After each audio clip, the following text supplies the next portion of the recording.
you have to do is the edges and put the hanger on it. And I'll get in touch with that lady this week and see about hanging it up and bringing it over. The drop-off! But it's pretty heavy. It's really heavy. And you need gloves. Us ladies might not be able to lift it together. Yeah, I'm afraid that we're going to have to really wrap it well, too. Yeah. Bring it over there. We're going to Lake City! Yay! It's right back here. All snug. And we're off! Hey guys! Hi! It's Ginny, Virginia Haynes, and me, Sarah Haynes here, and we just wanted to talk to you a little bit about our entry into ArtFields in Lake City, South Carolina, 2018. Our piece is going to be on display at Olio Studio. I'm sorry if I'm mispronouncing that, but that is on West Main Street, I believe. I'll stick the address down here so you can go check that out. But we wanted to answer a couple of questions about our piece. So for those of you that don't know, we're a mother-daughter team, obviously. We collaborated together on a mosaic piece for ArtFields this year. My mom is a mosaic artist and I'm an oil painter. Our piece is a combination of our styles, but we're going to get into that a little bit more with these questions. So question number one. Where did the inspiration for your piece come from? The inspiration for our piece, where did it come from? Yes. We just thought that it would, Sarah's passion is to do portraits, and I really enjoy doing mosaic work. So we thought, wouldn't this be a fun project if the two of us got together and we collaborated.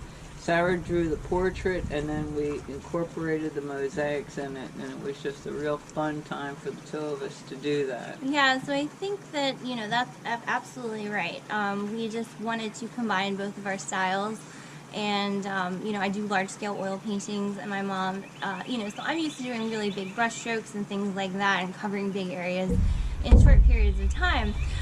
So with my mom, she really likes the detailed work and cutting out those little tiles. So, you know, it was interesting to combine my aesthetic with her technique.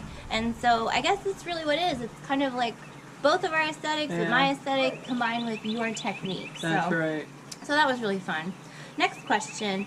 Why did you both decide to collaborate on a piece? I think we kind of addressed that already. Yeah, we thought that it would be a fun thing to do. We have been talking about it for years, but we never got around to it. We said, this year we're going to do it. This year we're going to do it. So I really enjoy that show, and we just have been fans of it for years. I've been in it a few times myself, just by myself, with large-scale oil paintings, but I think that we ultimately always knew that we would collaborate and work on something. So. And another thing, too, is the fact that we had to decide to do it a long, long time ago. Because it's been a 9-month project, so it wasn't something that we could say, oh, a couple of months ago, let's do this. No, we had to think about this. Because it took like 9 months to do the final product. Yep, it took 9 months to do that piece. Yeah, sure did. So a long time in the making, but we're really happy that we did it and it's there, and you can go see it. Next question. As a mosaic artist and oil painter, what caused you both to become interested in your respective mediums? I would say going to Mexico. Well, we lived on the boat. We lived in the Caribbean for a really long time. That's right. I was homeschooled by my parents on a boat in the Bahamas and Caribbean. So I think a big part about this piece is that we got to experience a lot of different cultures, and just kind of, we were in such a melting pot, you know, like a lot of those colonies were Dutch colonies or French colonies, and you know, you would also have the native peoples, and then, you know, just everybody living down there, and you know, then you have foreigners like us coming down there, or people like on their boats from Germany or Iceland or whatever. So it was just like a great way to experience a big slice of the world in a small place. Right. And there were a lot of mosaics too in the Caribbean. And there are a lot of mosaics in Mexico, and I often thought, oh boy, I really love these mosaics. And then I looked at the price tag, and no way could I afford it. So I thought, I can do this. So she basically decided, oh, I can make these. I would like some, but I can't afford them. So let me learn how to make those. So that's kind of what inspired it. Essentially, was like your travels. That's right. So I would say that your travels in Mexico, in particular, inspired you to even start doing mosaics in the first place. but I think as far as like the theme of the piece and Yes, definitely. all of that kind That of Caribbean influence. came from the Caribbean melting pot influence of cultures. So yeah, I think we've addressed that question pretty well. Oh, I didn't say why I got into oil painting. Oh. We've just been busy talking about mosaics. So I started painting ever since I was a kid, as my mom can tell you, since I was homeschooled. You know, I had a little more free time than most kids, I'd say, so I was able to always work on some kind of art project growing up. So That's right. it was just kind of inevitable that my paintings got bigger and more, you know, They grew and grew and grew. Bigger. And now carrying them, transporting artwork is probably the least favorite part that we both have. As a matter of fact, the size of the Dreamer, the mosaic that we did, it had to fit in Sarah's car, so Right. we were restricted by the size. So it fits. We got a piece of wood panel for it that just fits into the car. Like any Bare. more, it wouldn't fit. Any Yeah. less, it would, you know. So it fits perfectly in there like a puzzle piece. Well, we had to Scooted it in and there. it's all scratched on the side. My car did get scratched on the inside, but as long as the mosaic arrived safely, that's the important part. So yeah, and it's pretty heavy. It's like what, 60 pounds? 60 pounds. 60 pounds, yeah. So next question, was it hard to blend your styles or was it easy? I think it was easy peasy. It was easy. I think especially because my mom was my teacher, being homeschooled, you know, we've always worked really well together. Yeah. So it wasn't hard at all. I mean, we communicate really well. And we discussed colors and how to do it with the shading and the face. Right, right. We'll talk a lot about the colors before we put them down, have a lot of discussions about color theory and things like that. So, you know, I think that was pretty easy. I think it was really easy. Yeah, and I think we learned something from each other.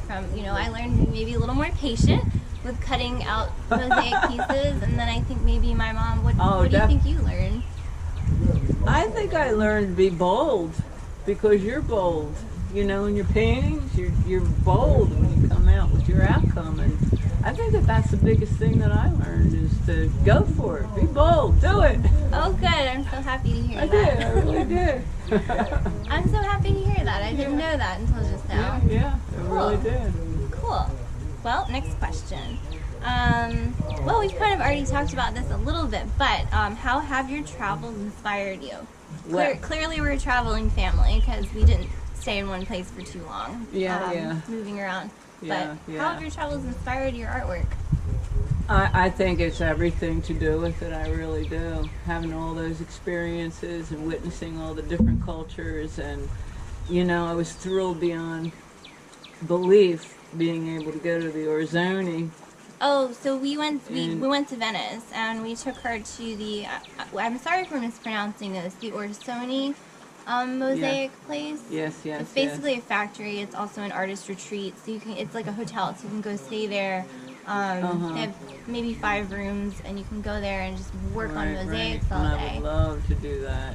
So you went there and you saw that, and I think you got some of the materials that we used in this mosaic. She bought some cutters, and you got some fancy colors, I think. I got some gold, and I got some silver. Gold and silver tiles from Venice. Yay. So check those out when you look at the piece. They're from the Orsoni. Oh, and then also you went to the Gaudi Park. Oh, the Gaudi Park in Barcelona. That was outstanding. So I couldn't believe it. It was just beautiful. We had just come back from that trip. From and there was another place too, the Jade Palace, and it was off the coast of it was off the coast of was it in Spain? No. It was off the coast of Honduras. It was a little island that we went to. I'll have to ask Neil. I can't remember. We can put that down here in the bottom. We'll find it and we'll stick it down there so you guys can check that out. But of course, we have a lot of mosaics around here, lots of murals. Yeah, we'll take you guys on a little quick tour of the place so you can see all of her outdoor mosaics, which are weather resistant, and so that's right. There's a difference. You can't just stick a mosaic outside. You have to do a lot of extra stuff to it, right? Yeah. You can't put it on wood; it'll just swell. Yep. And you have to put a lot of mildew resistant in your craft. Well, And then one final reminder, we really hope you guys are able to come down to ArtFields at Lake City this year. It's from April the 20th until the 28th. So you can physically come down to Lake City and vote. You can't vote from afar, but you can go do that and register to vote. And then we'll put our voter ID down here in the video below, but that's our voter registry, or that's our voter ID. So you can use that number to vote for our piece, The Dreamer. So I hope you guys enjoyed this